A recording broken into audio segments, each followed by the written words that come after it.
நண்பர்கள் அனைவருக்கும் வணக்கம். இன்னைக்கு நம்ம இந்த வீடியோல கேஸ் சிலிண்டர் பயனாளர்களுக்கு மிக முக்கிய புதிய அறிவிப்பு ஒன்று வெளியாகி இருக்கு. ஸோ அதை பத்தி தான் இப்ப நம்ம பார்க்க போறோம். சிலிண்டர் பயனாளர்களுடைய உண்மை நிலையை அறிய கைவிரல் ரேகை பதிவு செய்ய வேண்டும் என்று மத்திய அரசு சமீபத்தில் அறிவித்தது. இந்நிலையில் பயனாளர்கள் பலர் இன்னும் KYC அப்டேட் செய்யவில்லை என்று கேஸ் ஏஜென்சிகள் தெரிவித்துள்ளன.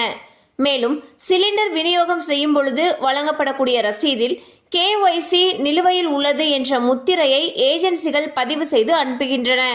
ஸோ பார்த்தீங்கன்னா சிலிண்டர் வைத்திருக்கக்கூடிய ஒவ்வொருவரும் தங்களுடைய KYCயை அப்டேட் பண்ணணும்னு சொல்லி மத்திய அரசு சொல்லியிருக்காங்க. இதை போயிட்டு நம்ம கேஸ் ஏஜென்சிலேயே போய் பண்ணணும்னு சொல்லியிருக்காங்க.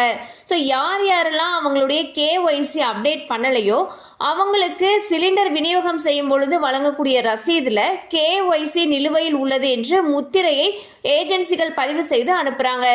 ஸோ இது வரைக்கும் பண்ணாதவங்க உடனே உங்களுடைய KYCயை போயிட்டு கேஸ் ஏஜென்சியில் பண்ணிடுங்க. கண்டிப்பாக அந்த அப்டேட் உங்களுக்கு பயனுள்ளதாக இருந்திருக்கும் நம்புகிறோம். மேலும் இது போல் அப்டேட்ஸ் உங்களை உடனே ரீச் ஆகணும்னு நினச்சிங்கன்னா நம்ம சேனலோடு தொடர்ந்து இணைந்திருங்கள். தேங்க்யூ ஃபார் வாட்சிங்.